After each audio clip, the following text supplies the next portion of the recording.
नमस्कार दोस्तों, इस वीडियो में बात करेंगे एनआईटी हमीरपुर के एडमिशन प्रोसेस के बारे में कि एनआईटी हमीरपुर ने कैसे क्या एडमिशन प्रोसेस वगैरह है, उसका क्या क्या डॉक्यूमेंट्स वगैरह अपलोड करने हैं। ठीक है, और ये जो पीडीएफ है ये पीडीएफ आपको एनआईटी हमीरपुर की ऑफिशियल वेबसाइट पर, यहाँ पर जैसे आप इस ऑफिशियल वेबसाइट पर आएंगे और यहाँ पर क्लिक करेंगे notice about documents to be submitted, तो वही पीडीएफ डाउनलोड हो जाएगी। इस पर अभी थोड़ी देर पर अपन बात करेंगे। साथ ही साथ यहाँ पर जो ये लिंक है, जो डॉक्यूमेंट्स अपलोड करने के लिए जो लिंक है, जो आपकी ऑनलाइन रिपोर्टिंग होगी ना, तो वो 16 तारीख के बाद से ये लिंक जो है वो एक्टिव हो जाएगी। जैसे अभी डेट दी है 16 से 21 तक की, जो सर ने डेट दी ऑनलाइन रिपोर्टिंग करने के लिए, तो उसी डेट के 16 तारीख को ये लिंक ओपन हो जाएगी। अभी बात कर लेते हैं notice about documents to be submitted. ठीक है, तो ये जो आप इस पर क्लिक करेंगे तो ये वाली पीडीएफ आपको डाउनलोड हो जाएगी। अच्छा, अगर आप एनआईटी हमीरपुर के हैं तो फिर इस वीडियो को ध्यान से देखिएगा। इस वीडियो में देखिए क्या बातें लिखी हुई हैं। अपन बात पे पहले आते हैं। पहले अपन बात कर लेते हैं कौन कौन से डॉक्यूमेंट्स अपने को सबमिट करने हैं। ठीक है, तो देखिए डॉक्यूमेंट्स, इन सब चीज़ों को भी पढ़ेंगे। पहले डॉक्यूमेंट से बात कर लेते हैं। तो डॉक्यूमेंट जो सबसे पहले आपको जो सबमिट करना है वो है चेकलिस्ट एंड अंडरटेकिंग। ठीक है, अभी डॉक्यूमेंट्स करने कैसे सबमिट, तो ध्यान से इनका आपको एक पीडीएफ भी बनाना है। ठीक है, जैसे यहाँ पर एक ऊपर एक पॉइंट लिखा हुआ है पीडीएफ के बारे में कि आपको इन सब का पीडीएफ भी क्रिएट करना है। जैसे आप यहाँ देख पा रहे होंगे कि यहाँ पर लिखा हुआ है, अब एक पॉइंट देख पा रहे होंगे यहाँ पर पीडीएफ का एक पॉइंट लिखा होगा कि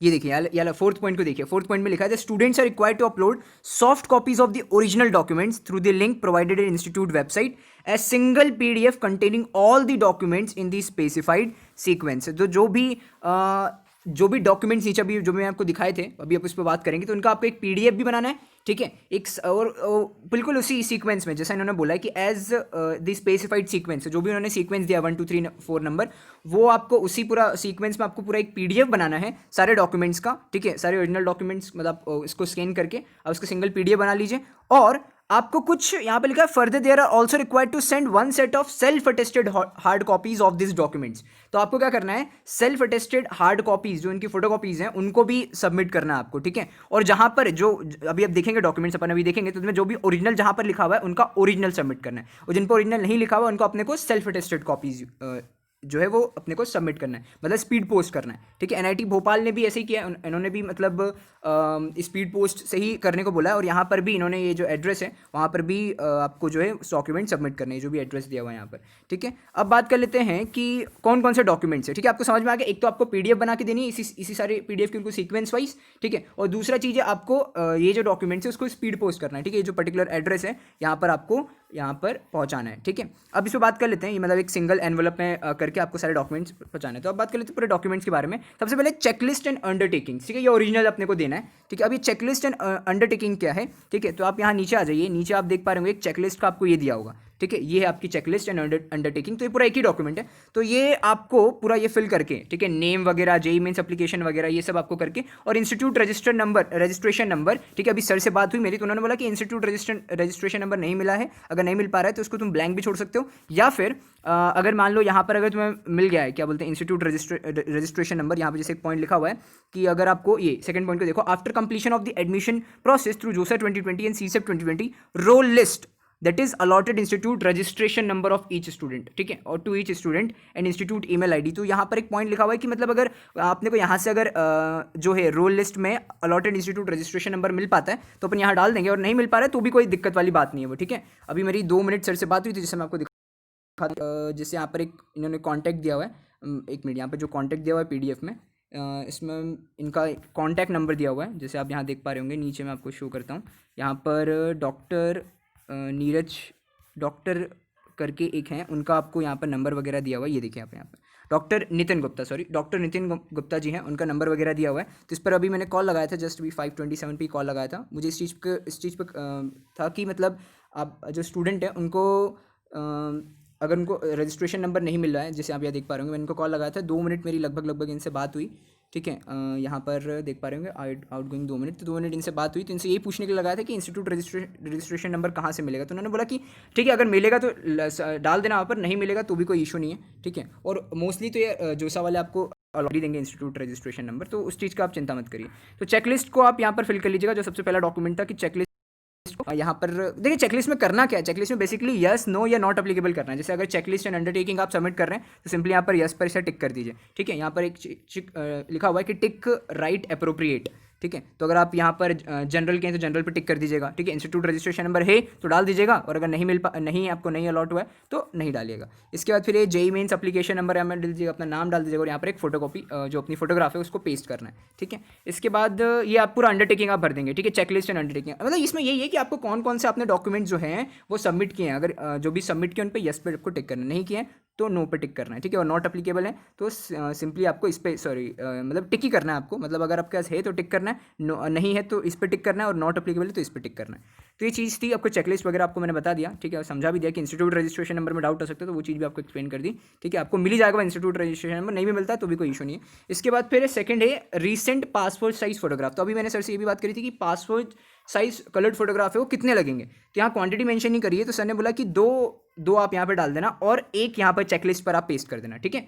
जो ये पासपोर्ट साइज फोटोग्राफ है उसको आप 2 डाल दीजिएगा, और एक चेकलिस्ट पर भी आपको पेस्ट करना है ना, जो ये चेकलिस्ट इन्होंने दी हुई है NIT हमीरपुर ने, तो यहाँ पर आप एक पेस्ट कर दीजिएगा। टोटल आप 3, एक इसमें लग जाएगा चेकलिस्ट में, ठीक है। और जो 2 जो हैं वो आपको जो आप ये एनवलप बनाएंगे ना, जो आपको यहाँ से स्पीड पोस्ट करेंगे इस एड्रेस पे, तो उस पर आप 2 फोटोग्राफ अपनी डाल दीजिएगा। इसके बाद थर्ड नंबर पे है प्रोविजनल एडमिशन लेटर फ्रॉम जोसा CSEP 2020। तो जो ये जो प्रोविजनल एडमिशन लेटर मिलेगा अपने को जोसा CSEP से, ठीक है, वो अपने को यहाँ पर देना है। इसके बाद फोर्थ है admit card of JEE Mains का एडमिट कार्ड लगेगा। फिफ्थ है score card of JEE Mains, तो जेईई मेंस का आपको स्कोर कार्ड भी देना है। इसके बाद सिक्स्थ है marksheet certificate of class 10th high school as date of birth proof, तो आपको क्लास 10th की मार्कशीट भी देनी है डेट ऑफ बर्थ के प्रूफ के लिए।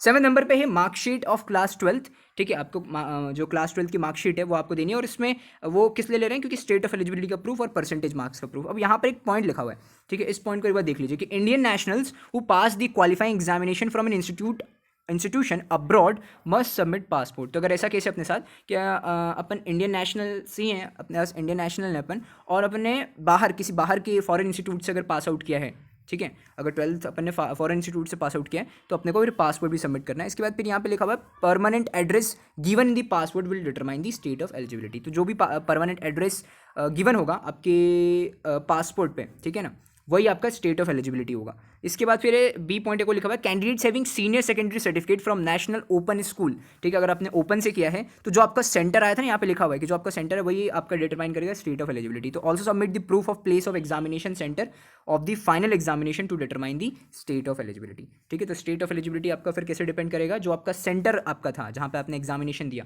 उससे आपका स्टेट ऑफ एलिजिबिलिटी आएगा। और ये केस नहीं है सिंपल, आपने CBSE से किया, इससे किसी स्टेट गवर्नमेंट से आपने जो 12th पास आउट की, तो सिंपली आपको बस अपनी 12th की मार्कशीट देनी है। इसके बाद फिर 8 नंबर बात करें कंडक्ट एंड कैरेक्टर सर्टिफिकेट, ठीक है, जो आपको कैरेक्टर सर्टिफिकेट मिला होगा उसको आपको देना है, ठीक है। इसके बाद 9th नंबर है migration and transfer certificate original. अब ये देख लीजिए कि जहाँ जहाँ ओरिजिनल वर्ड लिखा हुआ है ना, वो आपको ओरिजिनल ही सबमिट करना है, ठीक है। जहाँ जहाँ ओरिजिनल वर्ड यहाँ पे लिखा हुआ है, जो नहीं लिखा हुआ वो आपको ओरिजिनल नहीं देना है, ठीक है। जैसे क्लास 12th की मार्कशीट जो है उसमें कोई ओरिजिनल नहीं लिखा है तो आपको उसको फोटोकॉपी देना है, जब आप उसको उनको स्पीड पोस्ट करेंगे ना जो एड्रेस पे, तो वहाँ पर जहाँ जहाँ ओरिजिनल लिखा है वो आपको ओरिजिनल सबमिट करना है। तो यहाँ पर आपको माइग्रेशन और ट्रांसफर सर्टिफिकेट देना है। 10th है फिर government issued photo ID proof, ठीक है, मतलब प्रेफरेबली आधार कार्ड है तो आप आधार कार्ड की फोटोकॉपी दे दीजिए। इसके बाद 11th नंबर है वैलिड कैटेगरी सर्टिफिकेट, ठीक है, जो आपको कैटेगरी सर्टिफिकेट है, और आपने जोसा में देखा होगा, और ये ध्यान से OBC NCL और SC ST का जोसा फॉर्मेट में होना चाहिए, और OBC NCL जो सर्टिफिकेट है must be issued on or after 1 April 2020। तो OBC NCL का अगर बात करें तो वो 1 अप्रैल के बाद का होना चाहिए। और यहाँ पर एक चीज़ और मेंशन करिए, इसको भी देख लीजिए कि the caste of the candidate must be in the state wise central list, ठीक है, स्टेट वाइज सेंट्रल लिस्ट में होना चाहिए। मतलब बेसिकली आपने अगर ये OBC या अगर ये SC ST वाला अगर आपका जोसा ने बिल्कुल वेरीफाई कर दिया तो फिर यहाँ भी कोई दिक्कत नहीं आएगी, ठीक है। इसको अपन रहने देते हैं, ये महाराष्ट्र के स्टूडेंट के लिए पॉइंट लिखा हुआ है कि the OBC NCL candidates of Maharashtra state must also provide their caste validity certificate, ठीक है, उनको कास्ट वैलिडिटी सर्टिफिकेट भी देना है एज पर जोसा फॉर्मेट, ठीक है। तो ये तो हो गया अपना कैटेगरी सर्टिफिकेट की बात करें। 12th नंबर पे इनकम एंड असेट सर्टिफिकेट, ये सिर्फ जो है ये जो डॉक्यूमेंट सिर्फ जनरल EWS कैंडिडेट्स को ही सबमिट करना है। Issued by competent authority on JoSAA 2020 format must be issued on or after 1 April 2020 on financial year 2019-20। तो ये आपको ध्यान से कि 1 अप्रैल अगर ये है आप EWS का जनरल EWS स्टूडेंट्स के स्टूडेंट है आपको, तो इनकम एंड असेट सर्टिफिकेट भी आपको देना है।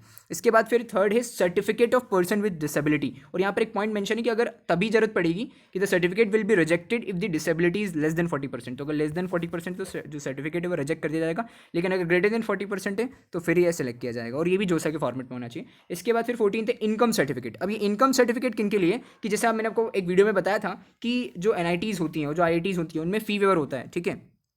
तो जो इनकम सर्टिफिकेट आपको देना पड़ेगा अगर वो फ़ी वेवर अवेल करना है तो, ठीक है। अगर मैंने वो क्या होता है फ़ी वेवर, कि मतलब अगर लेस देन 1 लाख आपकी इनकम है तो आपको जो 100% जो आपकी ट्यूशन फ़ी है वो उसका पूरा रिमिशन हो जाता है, फ़ी रिमिशन हो जाता है। और अगर 1 लाख से 5 लाख के बीच में है तो कितना रिमिशन होता है, 2/3 रिमिशन हो जाता है, ठीक है। मतलब 66.67% रिमिशन हो जाता है। मतलब फॉर एग्जांपल इसको ऐसे समझें, तो अगर मान लो 60,000 फीस है तो 60,000 का आपको 20 मतलब जो 40,000 है वो माफ़ हो जाएगा, ठीक है। 60,000 का जो 2/3 करोगे तो 40,000 आएगा, तो 40,000 माफ़ हो जाएगा, 20,000 ही पे करना है। कब, जब 1 लाख से 5 लाख के बीच में, और लेस देन 1 लाख है तो फिर आपको तो पूरा ही माफ़ हो जाएगा, पूरा रिमिशन हो जाएगा। इसके बाद फिर बात करें कि इनकम सर्टिफिकेट, ये हो गया अपना income certificate issued by competent authority for economic backward class EBC for claiming exemption in tuition fee based on annual income up to 5 lakh. तो अगर 5 लाख से आपकी कम है इनकम तो आपको इनकम सर्टिफिकेट देना है। और यहाँ पे लिखा हुआ है income certificate must be issued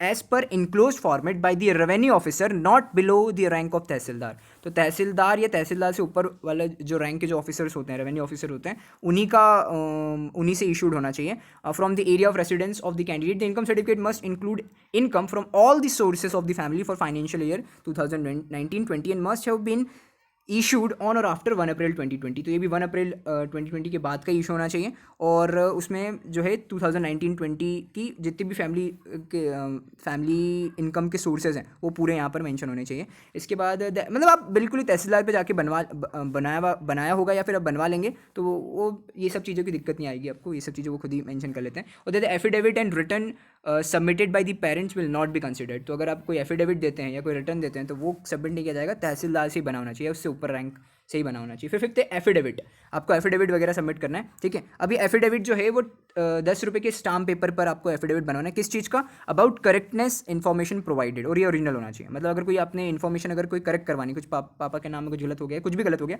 अगर उसको कुछ करेक्ट करवाना है तो आपको फिर एफिडेविट में वो चीज़ 10 रुपये के एफिडेविट में करवानी पड़ेगी। इसके बाद फिर 16th affidavit on stamp paper 10 denomination in the given format for giving reasons for study gap if any. तो ये गैप सर्टिफिकेट, अगर आप ड्रॉपर हैं, ठीक है, ड्रॉपर को गैप सर्टिफिकेट लगता है। तो जैसे फॉर एग्जांपल आपने 2019 में 12th पास किया था तो फिर आपको ये जो गैप सर्टिफिकेट वो देना पड़ेगा, ठीक है।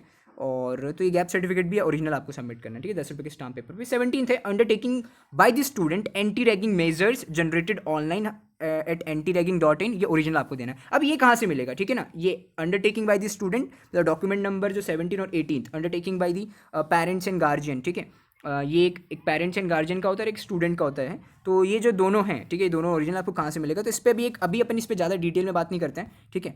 ये आपको मैं अभी एक नेक्स्ट वीडियो में बता दूंगा कि कैसे आपको जनरेट करना है, ठीक है ना। ये एक स्टूडेंट का मैंने जनरेट किया है तो मैं आपको बता दूंगा कि कैसे इनकी वेबसाइट पर आके कैसे क्या प्रोसेस वगैरह करनी है। अपन 5-6 मिनट की वीडियो में आपको बता दूंगा मैं, ठीक है। जो भी कॉलेजेस को ज़रूरत पड़ती है, ठीक है, जो भी कॉलेजेस डिमांड कर रहे हैं तो अपन एंटी रैगिंग उस वीडियो से आप देख के बना लेना अपना, ठीक है। इसके बाद फिर 19 थे कोर्स रजिस्ट्रेशन फॉर्म ओरिजिनल, ठीक है। तो ये कोर्स रजिस्ट्रेशन फॉर्म कहाँ से मिलेगा, तो आप नीचे अभी देखिएगा, नीचे मैं आपको दिखा देता हूँ। कोर्स रजिस्ट्रेशन फॉर्म यहाँ पर है, ठीक है, नीचे आ जाइए आप, नीचे और यहाँ पर और नीचे कोर्स रजिस्ट्रेशन फॉर्म, इसको देखिए, ये रहा आपका रजिस्ट्रेशन कार्ड। तो ये आपको रजिस्ट्रेशन कार्ड है, इसको आपको नहीं ये नहीं, एक मिनट, हाँ ये रजिस्ट्रेशन जो कार्ड है यही आपको देना है। यहाँ पर जो भी आपका मान लीजिए अगर सिविल इंजीनियरिंग है, कंप्यूटर साइंस इंजीनियरिंग, इस पर टिक करना है। और ये जो भी ऑन इंस्ट्रक्शन दिए हुए हैं अपना जेईई मेंस का एप्लीकेशन, इंस्टीट्यूट रजिस्ट्रेशन नंबर, ठीक है, ये सब आपको फिल कर देना है। और इंस्टीट्यूट रजिस्ट्रेशन नंबर की चिंता मत करो, वो मिल जाएगा आपको, ठीक है।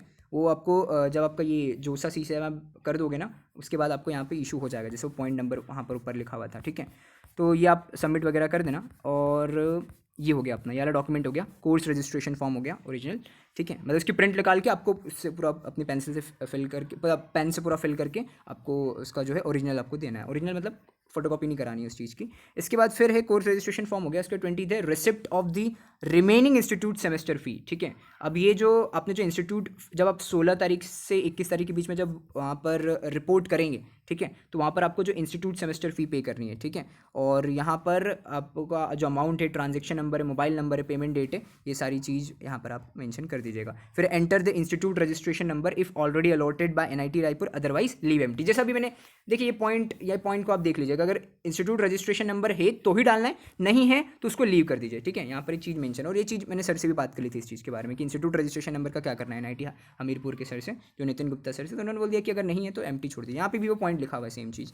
इसके बाद फिर ये आप अंडरटेकिंग भर दीजिए कि ये I am this and son and daughter of आपके गार्जियन का नाम, ठीक है, आपके जो पापा मम्मी उनका नाम करके यहाँ पे अपने सिग्नेचर करके ये आपका चेकलिस्ट कंप्लीट हो जाएगा, ठीक है। ये आपका चेकलिस्ट हो गया। इसके बाद यहाँ पर अपन और आते हैं डॉक्यूमेंट्स पर और आते हैं अपन। तो यहाँ देखेंगे आप कोर्स रजिस्ट्रेशन फॉर्म हो गया आपका। इसके बाद receipt of the remaining institute semester fee, तो इसकी जो रिसिप्ट वगैरह है जब आप यहाँ पर SBI कलेक्ट से, ठीक है, जब करेंगे आप, अभी SBI कलेक्ट से कैसे करेंगे तो इसके लिए भी यहाँ पर दिया हुआ है। पहले इस पॉइंट को समझ लीजिए कि आपको ये रिसिप्ट संभाल के रखेंगे। जो आप इंस्टीट्यूट की सेमेस्टर फी पे करेंगे ना, तो उसका आपको रिसिप्ट संभाल के रखना है। और ये आप कैसे SBI कलेक्ट से कैसे करेंगे तो उसके लिए भी इन्होंने प्रोसेस पूरी दी हुई है। तो इस सिंपल कुछ नहीं है, जो ऑन इंस्ट्रक्शन दिया हुआ है सिंपली बस इसको फॉलो करना है। क्या एक बार मैं रीड आउट कर देता हूँ कि आपको ये www.onlinesbi.com पे जाना है और स्टेट बैंक कलेक्ट वहाँ पर ऑप्शन दिखेगा, उसको आप कर लेना है। उसके बाद accept terms and condition and proceed further. उसके बाद थर्ड पे आपको select state of corporate institute, तो वहाँ पर हिमाचल प्रदेश को सिलेक्ट कर देना है स्टेट में। और जो कॉर्पोरेट इंस्टीट्यूट है, कॉर्पोरेट इंस्टीट्यूट में एजुकेशनल इंस्टीट्यूट आपको सिलेक्ट कर देना है, ठीक है। मैं ये बता रहा हूँ कि आपको जो SBI कलेक्ट से कैसे इंस्टीट्यूट फी पे करनी है, ठीक है। और फोर्थ नंबर पे क्या करना है, select education institute name NIT Hamirpur. मतलब कुछ नहीं करना है, ये वेबसाइट पर जाना है, SBI स्टेट बैंक कलेक्ट आपको दिखेगा, वहाँ जाना है, टर्म्स एंड कंडीशन सेलेक्ट कर देना है, प्रोसीड पे क्लिक करना है और जो स्टेट का ऑप्शन आ रहा है वहाँ पे हिमाचल प्रदेश कर देना है। इंस्टीट्यूट में एजुकेशनल इंस्टीट्यूट सेलेक्ट कर लेना। फोर्थ नंबर फिर एजुकेशनल इंस्टीट्यूट नेम में NIT हमीरपुर सेलेक्ट करना और वहाँ पर सबमिट कर देना, ठीक है। और यहाँ पर फिफ्थ नंबर पे सिलेक्ट पेमेंट गेटवे में BTech BR dual degree first semester only new, ठीक है, and fill the details to proceed further. तो जो भी यहाँ पे डिटेल मांग रहा होगा ऑन इंस्ट्रक्शन उसको आप फिल कर दीजिएगा। और ध्यान से इस चीज़ का प्रिंट ले लीजिएगा क्योंकि वहाँ पर यहाँ जो इस चीज़ का जो प्रिंट है वो यहाँ पर आपको लगेगा, जो आपका डॉक्यूमेंट है ना 20 डॉक्यूमेंट्स। तो ये पूरा प्रोसेस था, ये आपको सारे डॉक्यूमेंट जो थे ये आपको सबमिट वगैरह करने थे। अब बात कर लेते हैं कि हॉस्टल वगैरह का क्या सीन है। तो देखो हॉस्टल में अगर है तो hostel fee is to be paid later as per the directions on the concerned hostel. तो इन्होंने 2 हॉस्टल है NIT हमीरपुर में, एक है बॉयज़ हॉस्टल और एक है गर्ल्स हॉस्टल। तो जो हॉस्टल फी वो आपको बाद में पे करनी क्योंकि अभी तो आपका ऑनलाइन सेमेस्टर होगा, ठीक है। और यहाँ पर एक चीज़ और मेंशन लिखी हुई है कि दिया हुआ है कि extra fee paid to JoSAA CSEP 2020 by the candidates who are finally admitted in NIT Raipur shall be adjusted or refunded later. अब इस चीज़ का लाइन का मतलब क्या है उसको देखिए, ध्यान से समझिए। जैसे फॉर एग्जांपल, ठीक है, फॉर एग्जांपल आपके साथ ऐसा हुआ कि आपको ये आपके साथ केस ए कि candidates who have been allotted a seat in JoSAA 2020 and have paid partial admission fee. मतलब आपको जोसा में सीट अलॉट हुई थी और आपने पार्शियल एडमिशन फी पे कर दी थी, ठीक है। अगर मान लो आप जनरल का ही केस मान के चलते हैं तो जनरल में आपने 40,000 पे कर दिया था, ठीक है। तो 40,000 पे कर दिया आपने, तो जो आपको जो देखिए यहाँ पर इस जो बॉक्स दिया है इसका मतलब क्या है, तो इसको देख लीजिए कि आपने जो इनकी जो टोटल फीस है, अगर मान लीजिए जनरल का अपन ले लेते हैं कि जनरल और ऐसे केस मान लेते हैं कि जनरल 1 लाख टू 5 लाख अगर आपकी फैमिली इनकम है, ठीक है। तो जनरल 1 लाख टू 5 लाख आपकी फैमिली इनकम है, तो आपने जोसा में कितना पे कर दिया था, जोसा में आपने 35,000 क्या पे किया था जो सीट एक्सेप्टेंस फी पे की थी, और 40,000 क्या पे किया आपने पार्शियल एडमिशन फी। तो टोटल करिए आप, टोटल कितना आ जाएगा ये 75,000, ठीक है ना। 35,000 प्लस 40,000 कितना आ जाएगा अपना 75,000। तो 75,000 में से 2,000 तो प्रोसेसिंग फीस कट गई, ठीक है। जोसा सीजेप की 2,000 रुपीज़ कट जाता है, बच्चा कितने पास आपके पास 73,000। तो अब ये 73,000 जो लिखा हुआ है ना, ये चीज़ यहाँ देख पा रहे होंगे, ये जो 73,000 लिखा हुआ, अगर मैं जनरल की बात करूँ, जनरल स्टूडेंट की और जिनकी 1 लाख से 5 लाख फैमिली इनकम है उनकी बात करूँ अगर मैं, तो देखिए 73,000 आपका ये लिखा हुआ ना फी पेड टू जोसा, ठीक है, ये 73,000 लिखा हुआ है। अब इस चीज़ को देखिए कि 73,000 लिखा हुआ है, आपने 73,000 पे किया, लेकिन आपकी जो टोटल फी थी वो कितनी थी 44,000 थी, ठीक है। टोटल फी आपको कितनी पे करनी थी 44,000 सिर्फ, ठीक है। तो ये जो बाकी का जो पैसा बच गया ना 73,000 माइनस 44,000 ये कहाँ गया, तो ये यहाँ पे लिखा हुआ है कि या तो ये रिफंड कर दिया जाएगा या तो ये नेक्स्ट जब आप फी सबमिट करेंगे, ठीक है, नेक्स्ट सेमेस्टर की, तब एडजस्ट कर दिया जाएगा, ठीक है। तो ये बॉक्स का ये मतलब है, आप इसको देख लीजिए। अब ये तो मैंने बताया कि जो जिनको जोसा में सीट अलॉट हुई थी पार्शियल एडमिशन फी वगैरह पे कर दिया था। अब बात कर लेते हैं जिनको CSEP से सीट अलॉट हुई है, ठीक है। Candidates participating in CSEP 2020 but have not been admitted through जोसा 2020 राउंड्स। मतलब जिनको जोसा में सीट अलॉट नहीं हुई थी, लेकिन जो कैंडिडेट्स जो इन्होंने CSEP में पार्टिसिपेट किया था, ठीक है, जो कैंडिडेट्स पार्टिसिपेटिंग इन CSEP उनसे अगर उनको NIT हमीरपुर की कोई सीट अलॉट होती है तो उनके लिए क्या है, तो देखिए आपने कितना पे किया था। अगर मैं बात करूँगा CSEP में, तो CSEP में आपने कितना पे किया था, आपने जो पार्टिसिपेशन फीस थी वो 37,000 पे करी थी, और जो सीट एक्सेप्टेंस फी थी, ठीक है, वो आपने कितनी पे करी थी 35,000 पे करी थी, ठीक है। तो इसका अगर अपन देखें तो यहाँ पर आपको लिखा है fee paid to CSEP is 35,000, ठीक है। और जो 37,000 था, मतलब जो ये आपको दिया हुआ है कि but have not been admitted during JoSAA 2020 rounds, तो आपने 37,000 प्लस 35,000 आपका टोटल कितना हो जाता है, यहाँ पर आपका 72,000 हो गया टोटल, ठीक है। लेकिन जो ये 35,000 ही यहाँ पर जो है फीड पेड टू सिस्टम में 35,000 ही है, और जो बाकी का जो पैसा है, ठीक है, जो बाकी का जो आपका 37,000 जो पैसा है वो या तो क्या बोलते हैं फीस में एडजस्ट हो जाएगा या तो रिफंड हो जाएगा। तो ये चीज़ को आप देख लीजिए, ठीक है। ये चीज़ आपको मैंने एक्सप्लेन कर दिया, तो कहीं से आपका कोई पैसा कुछ नहीं हो रहा है, ठीक है। सारा जो पैसा यहाँ पर पॉइंट लिखा हुआ है कि रिफंड हो जाएगा या एडजस्ट हो जाएगा, ठीक है। तो ये पॉइंट मैंने आपको क्लियर कर दिया है इसमें। और अगर बात करें कि यहाँ पर एक और चीज़ लिखी हुई है, हाँ, अब ऊपर आ जाते हैं। ऊपर के जो काम के पॉइंट्स है, जो मेन चीज़ मैंने आपको बता दी, और ऊपर की जो काम के पॉइंट्स है कि आपके कॉलेज वगैरह कब से चालू हो रहे हैं, तो दिखा हुआ है the classes will commence from 3rd December in online mode through Google Meet. The user ID will be institute email ID for the purpose of attending the classes. तो जो आपको गूगल मीट पर आपकी क्लासेस लगी वो 3 दिसंबर से आपकी classes चालू हो जाएंगी, ठीक है। ऑनलाइन मोड में क्लासेस चालू होंगी, और जो उसका यूज़र ID है वो आपको जो ईमेल ID यहाँ पे मिलेगी ना, इंस्टीट्यूट ईमेल ID, वो आपको कॉलेज वाले दे देंगे, इस चीज़ की आप चिंता मत करिए। इसके बाद जो फर्स्ट पॉइंट था वो तो हमने पढ़ा ही नहीं, फर्स्ट पॉइंट को देख लेते हैं कि the admission of the BTech BArc dual degree students through JoSAA या CSEP 2020 आर प्रोविजनल, ठीक है। अभी जो आपका एडमिशन हो रहा है वो प्रोविजनल है, ठीक है। जब तक से आप फिजिकल रिपोर्टिंग नहीं करेंगे तब तक से आपका एडमिशन जो है वो बिल्कुल माना नहीं जाएगा, अभी तो प्रोविजनल है, ठीक है। तो and shall be considered as confirmed only, confirm कब माना जाएगा, only after successful completion of the document verification at the time of physical reporting. तो भैया जब फिजिकल रिपोर्टिंग पे जब होगी, जो बाद में होगी फिजिकल रिपोर्टिंग, जब थोड़ी स्टूडेंट मतलब थोड़ी जो है सिचुएशन थोड़ी नॉर्मलाइज हो जाए, ठीक है, तो जब फिजिकल रिपोर्टिंग होगी तब आपका जो है उसमें अगर आप बिल्कुल सही साइड अपने डॉक्यूमेंट्स अपलोड करें, सब कुछ आपका चेक हुआ, सब कुछ आपका सही है, ठीक है, तभी आपको सक्सेसफुल जो कंप्लीशन ऑफ डॉक्यूमेंट वेरिफिकेशन के बाद ही आपका जो सीट है वो कंफर्म मानी जाएगी। अभी आपको प्रोविजनल बेसिस पर दिया जा रहा है।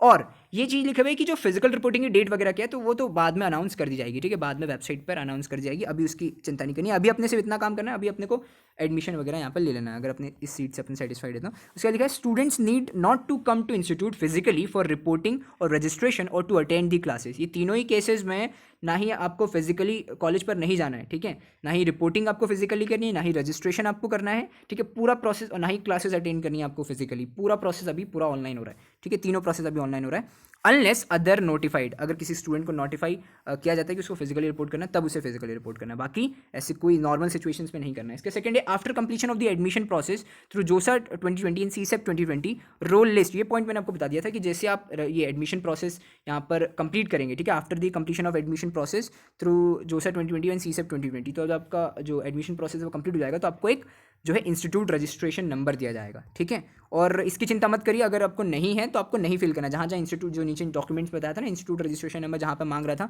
तो वहाँ अगर आपके पास नहीं है तो नहीं फिल करना है, सिंपल। इसके बाद आपको इंस्टीट्यूट ईमेल ID मिलेगी जिससे आप अपनी जो क्लासेज हैं, ठीक है, गूगल मीट के थ्रू अटेंड कर सकते हैं। इसके बाद फिर फोर्थ पॉइंट ये था कि the students are required to upload soft copies of the original document. तो ये जितने 20 डॉक्यूमेंट्स हैं ना, इनका आपको जो है सॉफ्ट कॉपी भी बनानी है, ठीक है, और एक ही सिंगल PDF पे आपको बनानी है। तो यहाँ पर ये चीज़ मेंशन थी कि the students are required to upload soft copies of the original document through the link provided at the institute website. जैसे मैंने वीडियो की शुरुआत में आपको ये बताया था ना, यहाँ पर ये जो लिंक दी हुई थी, link for uploading the documents वाला जो पॉइंट था, ठीक है, ये जो आपको मैंने लिंक वगैरह यहाँ पर बताई थी, ये इस लिंक पर जाके आपको सारे अपने जो डॉक्यूमेंट्स हैं वो अपलोड करने हैं, ठीक है, एक सिंगल PDF बना के, जो ये चीज़ लिखी हुई कि further they are also required to send one set of self attested hard copies, ठीक है, of these documents. The documents must be in original wherever specifically mentioned. और किस एड्रेस पे करना है, इस एड्रेस पे, ठीक है, NIT हमीरपुर और हमीरपुर HP 177005।